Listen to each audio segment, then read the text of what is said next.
Hi everyone, and welcome back to Love Thy Vape. Remember my last video?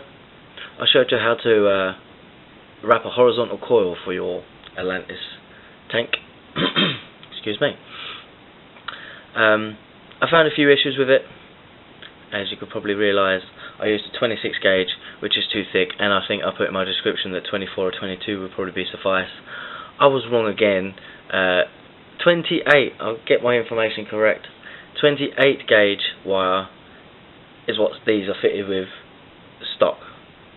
You can use 26, and I found a way of doing it. I have been tinkering, so this has got the coil in it that I used. I will just dismantle it quick. I've shown you the video. The process is the same of wrapping, so you know I've got a proper nice tool now to wrap and get my bits and bobs out with. So once again, get that grommet out, being gentle in the process. Now a few issues may have cropped up. A lot of questions like a lot of issues may come up about maybe the rubber grommet may burn because there's no resistant metals welded to either end of the coil.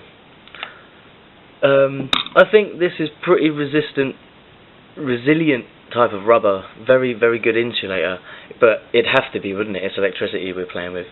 So here's the coil with the cotton. This, I think the last video I did is way too many wraps.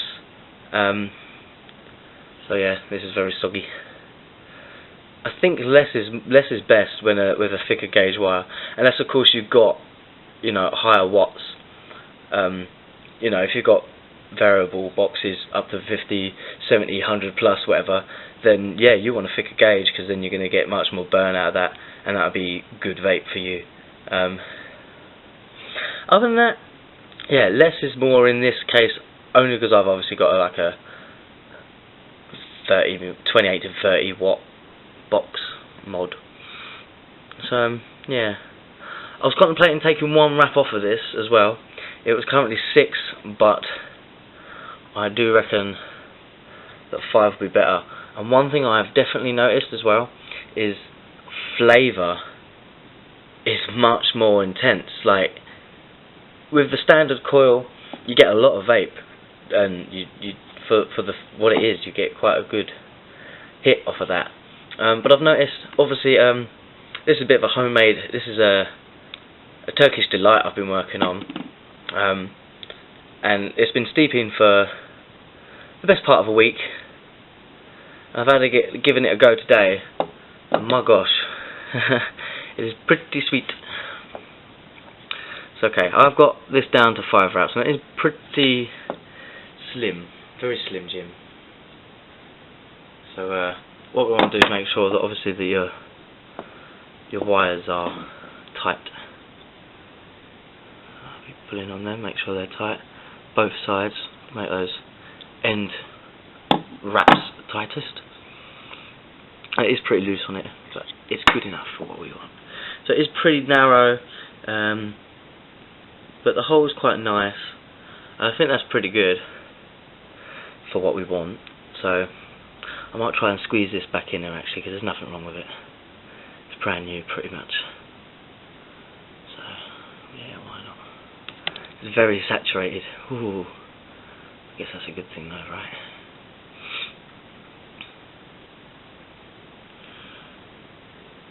There we go, that's in.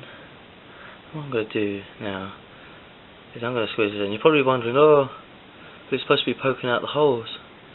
Yada yada yada. Not necessarily, you know. I have been playing around a lot, and I reckon you could just slip this back in, line it up with the holes, by all means. Obviously, don't do that, put it in the right way around. Although I might not do that just yet. I might obviously do my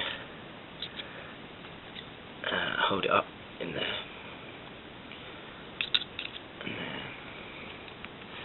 It's a little bit fiddly because obviously this has been made and it's trimmed up. so it's a bit short. Wires, but I think I've got it.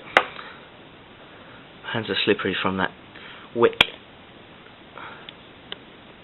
So there we go, I've gone through. Got my coil there.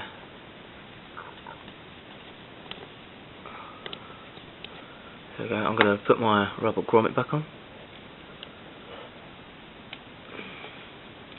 Very slippery hands, so make sure you guys that you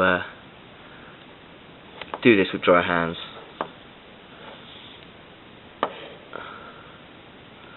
Because it may just slip everywhere. Alright, grommet's back in. I know what problem I have done now. A little issue, but I'll tell you what, I'm going to cut. Okay, so I've back from cutting. I've sorted it all out. It's all nice and straight in there now. And it's all bent on the right sides. Remember those grooves, guys. Bend the wires into those grooves. Definitely helps. So, once again, because I shortened one coil, I will have to trim down the wires. Best as I can, as close as I can. Get that out.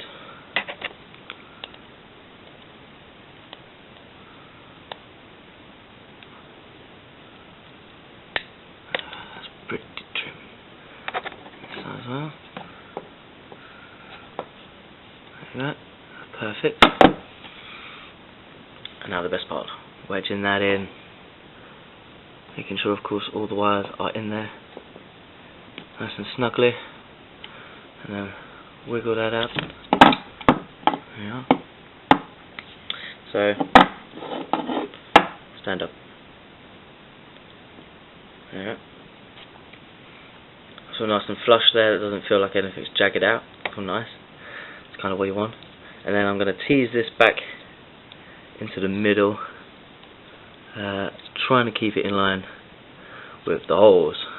Once again, stick a little tool through there. Mine's quite sharp, so do be careful if you have one similar to mine. It's just literally a point, like an ice pick or something, you know. So yeah, just tease it straight. You're in menace. Let me get that out of the way. Okay, so it's pretty good. I might use a fresh piece of cotton, just cause the other one's a bit too soggy and saturated now. Now a lot of people say, and I did it my first time, my first video, I turned around and said, make sure you fluff these bits out. We're not actually going to do that. We're going to tuck them in this time. I found that it may have reduced flow, so just tuck them in as best you can. You might want to trim it a little bit more, maybe. As close as you can.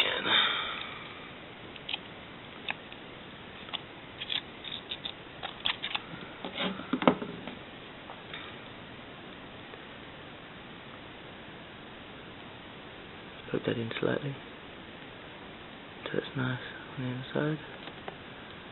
Poke it out to the sides. See how it's wadded up there? That's good. Same on the other side. In my opinion, it's good. You may say something different to other people, but you know, trial and error. This is what I thought. I'll try, see how this coil works like this, and to me, it's quite nice. You know. There we go. So, the moment of truth, of course, as always, you should clean your work surface up.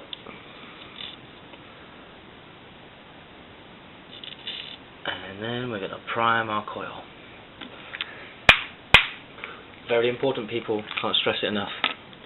So I'm just going to put a couple of drops each side.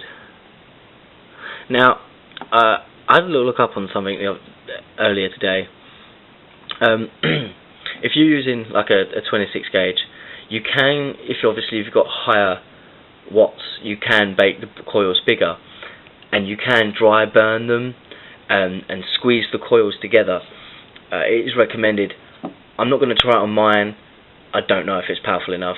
especially with a 26 gauge. I don't know if it will get red hot for it to make the metal more pliable, to squeeze the coils closer together.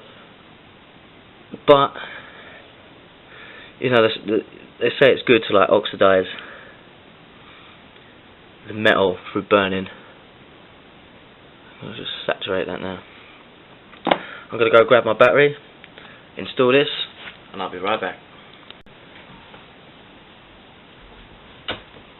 Okay, so we're back, and got my battery, got my new horizontal coil. The other one, got some liquid in there ready, not a lot, mind.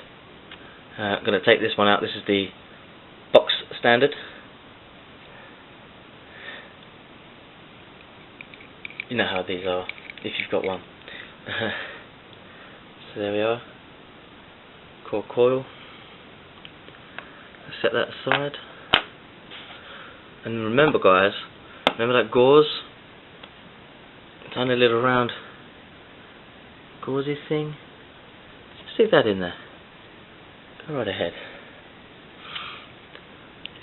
Stops that spit back. Helps prevent the spit back. Yeah. It's all nice and in there. Then go right ahead and screw that in.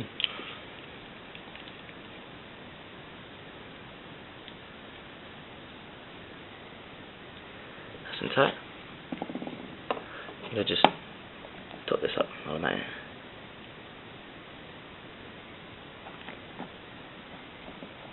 I don't need to put loads in, just enough. And like I say, guys, this is my homemade Turkish delight flavour. So it's basically like rose water, if you like. And it's been steeping for a while now, and I have to say it's you see that? Wow, that's crazy. It's steeped a hell of a lot. You know what?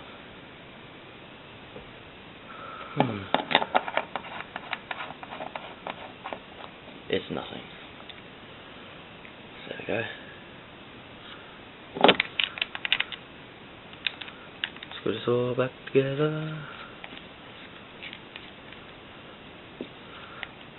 It's all on and ready to go. So it does sizzle straight up. I'm going to give it a little burn. Let's give it a go.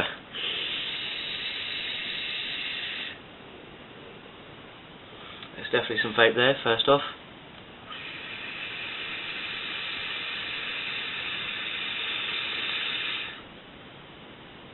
We'll have to get a side view of this, I think.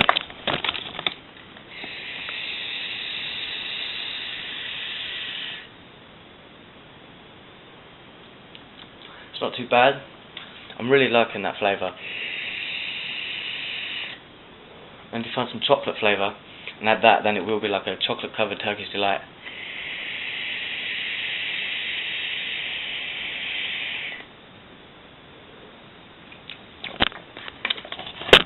I will say one thing, a little bit of spit back. I think that's obviously where I've primed it. You may get that, of course, but other than that, it's not too bad. Doesn't taste burnt. Sometimes you may find that with new cottons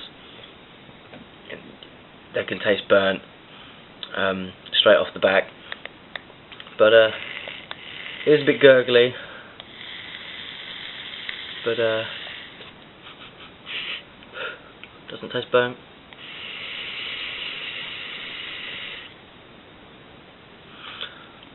I don't know whether to say it's more impressive than the box standard coil.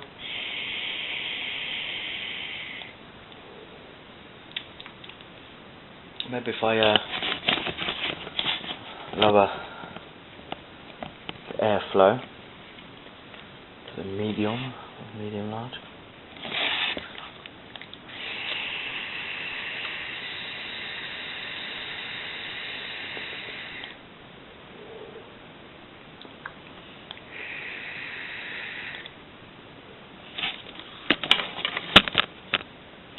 May still need some work yet. Who knows? Not bad, I'd say. Could be better. It was definitely better than last time. Absolutely better than last time. Full show. Well, guys, that's that. You know, it was slightly better than my first video. So there you go. I do quickly want to just switch over coils so you guys can see what box standard looks like in comparison to the one you've just seen. I've got the one I made. See the horizontal coil in there? This is the box standard.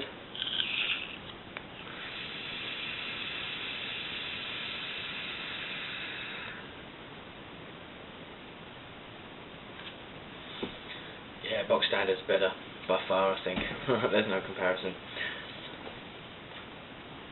So yeah, guys, it's a bit of a learner for me.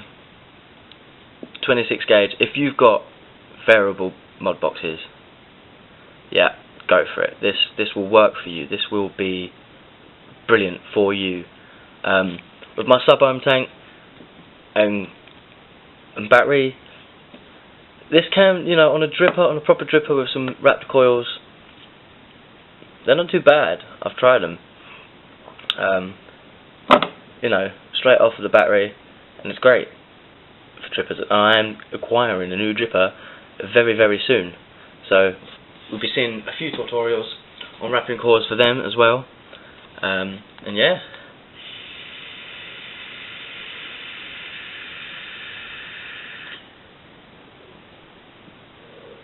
See you next time.